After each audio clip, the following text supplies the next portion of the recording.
Olá pessoal, boa tarde. Hoje nossa atividade é no livro de Geografia, a unidade 1, iniciando pela página 8 e 9, a dinâmica populacional brasileira.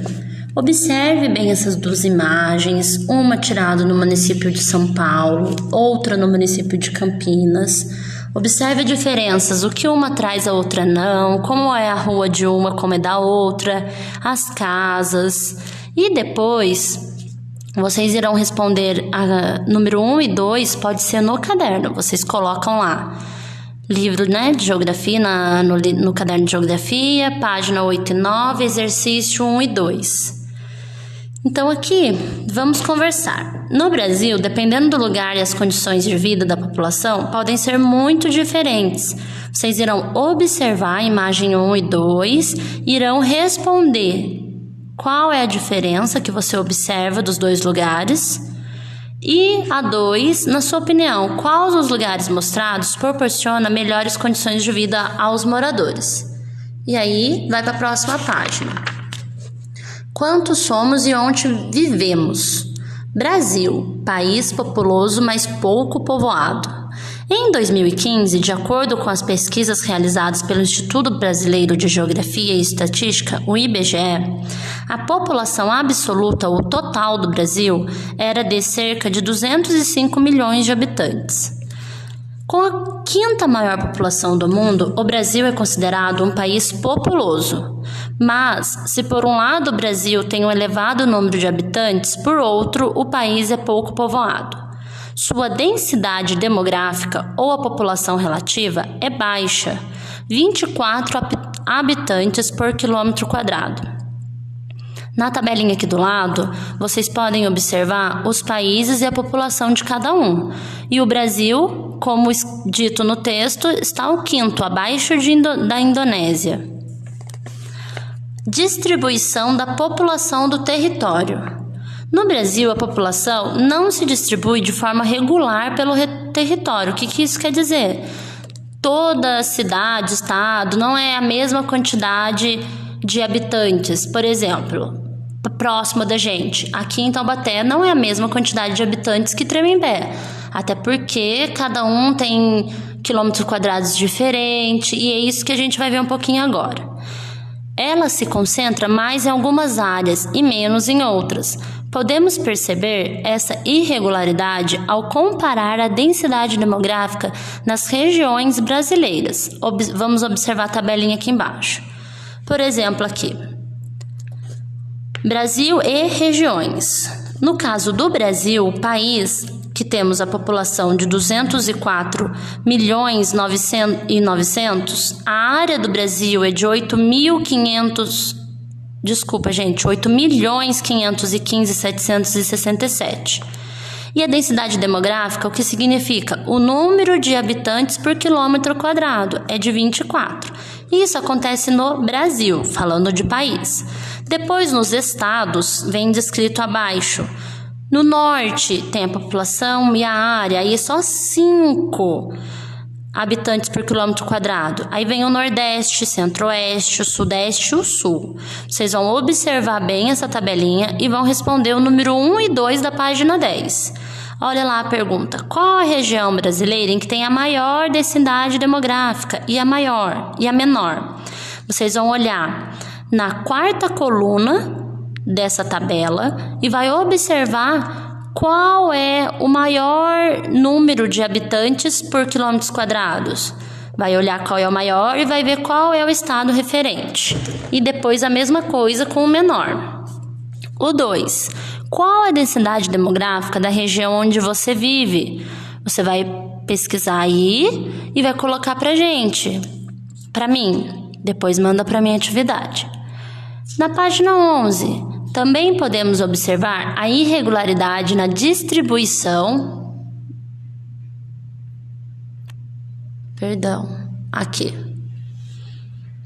Na distribuição da população pelo território, comparando a densidade demográfica das unidades federativas. Observe os mapas.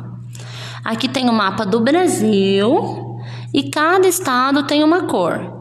E o gráfico aqui do lado, a tabelinha, a legenda, no caso,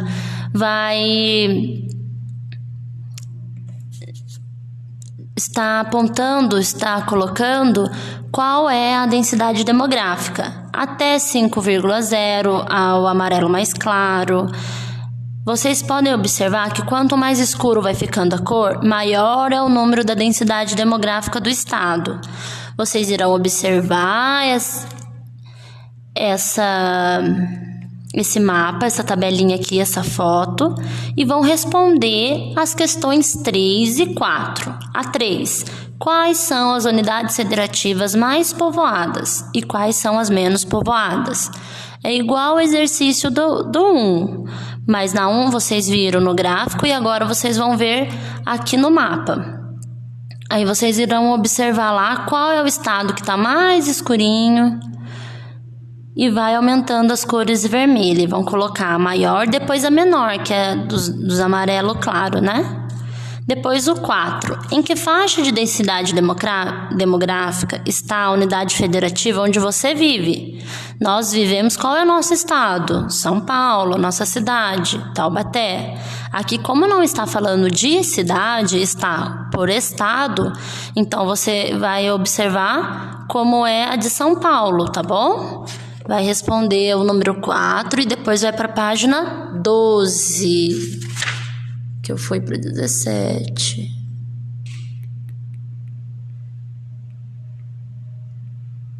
Aqui, a 12, achei. O crescimento da população brasileira. Em 1990, o Brasil tinha cerca de 17 milhões de habitantes.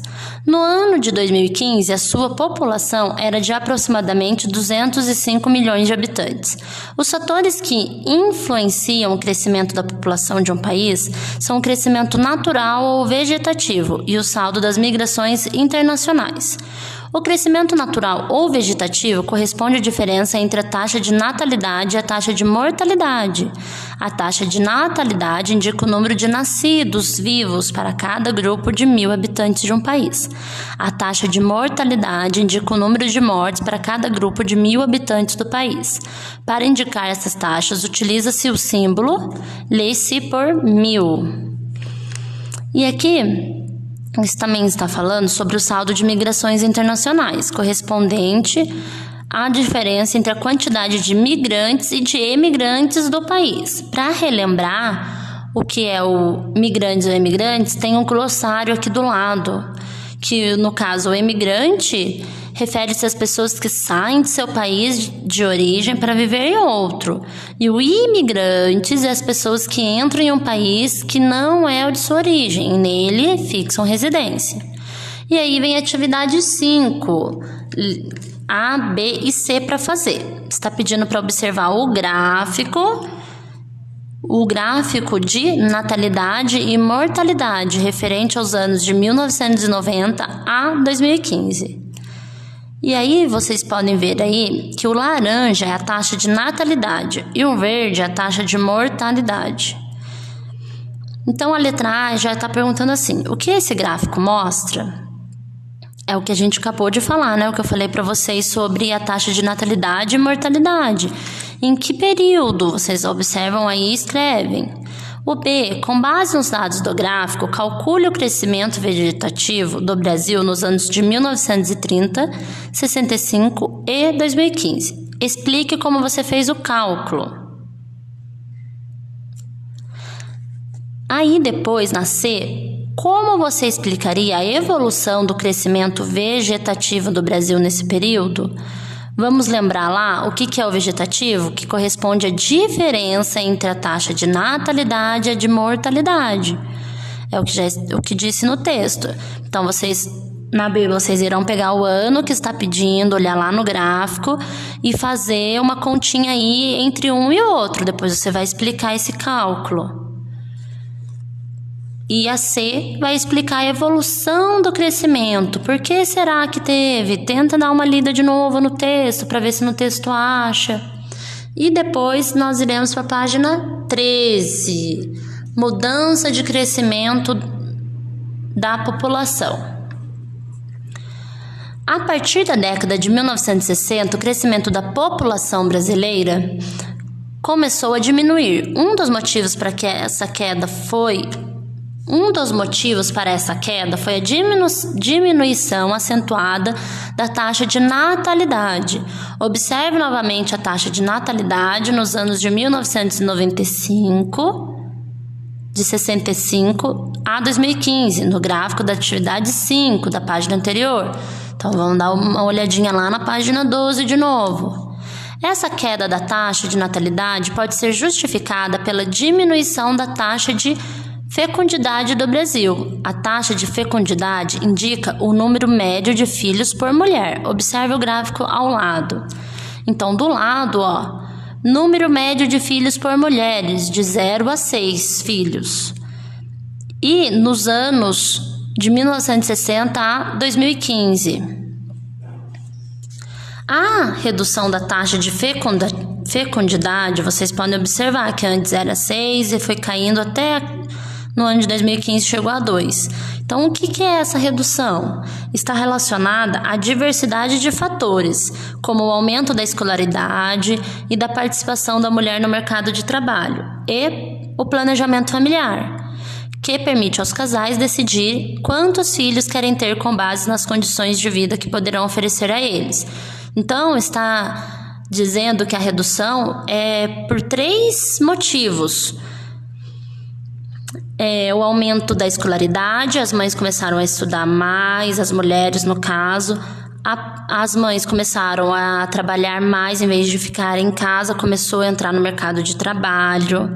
E também o planejamento familiar, quando a mãe e o pai fazem um estudo, fazem um planejamento na família para ver qual é o número de filho que o casal está disposto a ter, que está dentro do planejamento deles para que consigam oferecer educação, saúde e tudo mais.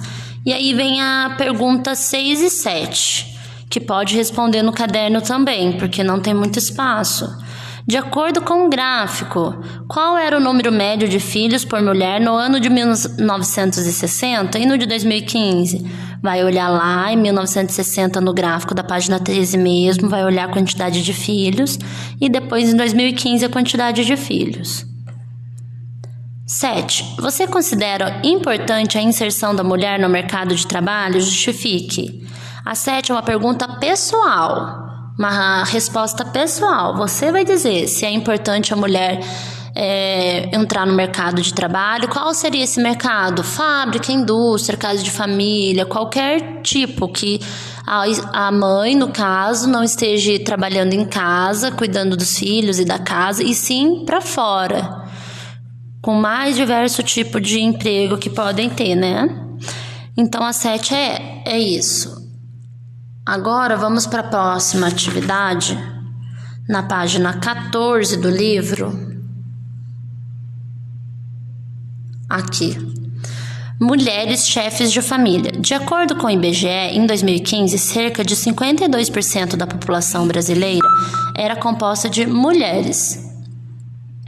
Atualmente, as mulheres participam de todos os setores econômicos. Elas fazem pesquisas científicas, comandam tribunais de justiça, administram empresas, governam países e muito mais. Então, aqui, está falando sobre as mulheres chefes de família. Às vezes não tem o pai, é só a mãe para, às vezes, trabalhar, trazer o sustento para a família. E aqui tem 2 gráficos. O primeiro em cima, o percentual de homens e mulheres da população total, e o de baixo, que é proporção de famílias sustentadas por homens e mulheres de 2000 a 2015. No caso do de cima, vocês vão observar qual está o maior, é os homens ou as mulheres, é o rosa e o verde. E no de baixo aqui está de 2000 a 2015. Na legenda, o verde é o homem e o rosa, o roxinho, é as mulheres. Então, de 2000 a 2015, o que aconteceu de diferente? Quem que aumentou? Quem está sendo mais o chefe de família no caso? Aí, número 8. As mulheres adultas da sua família exercem alguma atividade remunerada? Se sim, qual? É uma resposta pessoal. Vocês vão ver com quem vocês moram, com a mãe, com a tia, com a avó. Elas trabalham para fora, exercem alguma atividade remunerada? Aí vocês vão colocar se sim e qual é. E a 9, alguma mulher adulta da sua família é a principal responsável pelo sustento financeiro da família? Aí vocês vão colocar sim ou não e pode colocar quem é no caso, se é a mãe, se é a tia, se é a avó. E aí, página 15. O envelhecimento da população brasileira. A população de um país pode ser dividida em 3 faixas etárias: jovens, adultos e idosos. Jovens, pessoas até 19, adultos de 20 a 59, idosos, pessoas com 60 anos de idade ou mais. Observe nos esquemas abaixo como a população brasileira se distribuía nas 3 faixas etárias nos anos de 1991 e 2015, segundo pesquisas do IBGE. Então, em 1991, era essa proporção, era 7% de idosos, comparado a de 2015, 14%, adultos era 48%, em 2015 foi 56%, jovens era de 45%, agora é 30%, em 2015, 30%. E aí, o texto continua. Você deve ter percebido que entre 1991 e 2015 a quantidade de jovens diminuiu e a de adultos e idosos aumentou, indicando que a população brasileira está envelhecendo. Isso vem ocorrendo porque o número de nascimentos diminuiu e a esperança de vida aumentou. Observe no gráfico ao lado que a esperança de vida do brasileiro aumentou de 52 anos em 1960 para 75 anos em 2015. Isso mostra que o brasileiro está vivendo mais tempo. A melhoria das condições de saúde da população tem contribuído para esse aumento da esperança de vida no Brasil. Então, como está melhorando as condições de saúde, temos mais PAMOS, mais postos. Isso com toda essa dificuldade, mas ainda já é melhor do que no passado. E isso é um dos fatores que contribui para o aumento da população dos idosos com o passar dos anos.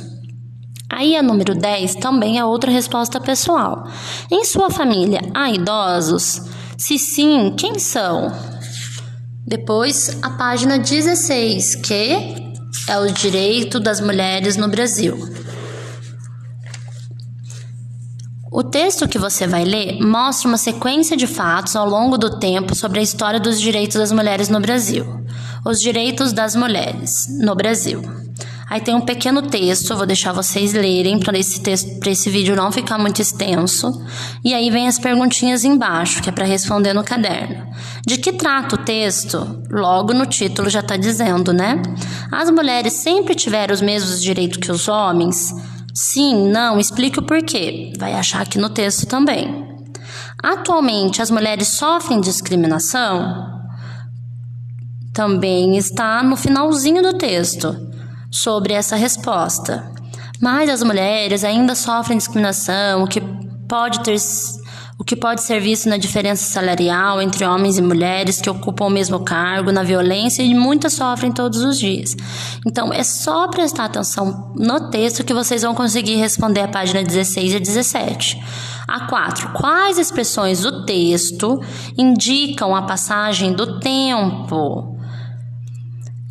Vê palavrinhas aí, ó, igual, por exemplo, tem até no glossário uma palavrinha que vai aparecer. O 5. Complete as frases do esquema de acordo com o texto. Então, temos aí esse trechinho no 5. As mulheres não podiam frequentar As mulheres passavam a ter o direito de e de. No texto vai ter tudo isso para completar o número 5. E por fim, o 6. Escreva um texto sobre a história dos direitos dos idosos. Pesquise os direitos que os idosos adquiriram com o passar do tempo. Complete o esquema abaixo com as informações de sua pesquisa. Então, vocês vão pesquisar com a ajuda de um adulto, se necessário. Pode ser no celular ou no notebook. Quem não tiver o acesso, aí depois a gente vê isso certinho, tá? No início, não haviam leis que garantiam os direitos específicos para os idosos. Com o tempo, agora tem. E atualmente, olha lá, os idosos vivem mais e melhor, têm mais direitos e garantias. Entretanto, é preciso acabar com o preconceito e com os maus tratos, do quais eles ainda são vítimas. E daí a C e a D. Escreva em seu texto com base nas informações do esquema. E o D, procure utilizar expressões que indiquem a passagem do tempo. Lembre-se do quê? De dar título ao seu texto. Não esqueçam disso. Qual vai ser o seu título? Se vocês quiserem escrever o texto primeiro e depois fazer o título, não tem problema. Espero ter ajudado um pouquinho. Aos pouquinhos eu vou melhorando os meus vídeos. E aceito sugestões também, pode mandar. Estarei lá disponível para auxílio, tá bom? E não deixe de enviar para mim quando terminarem, para eu colocar um ok para vocês aqui na atividade. Tchau, tchau!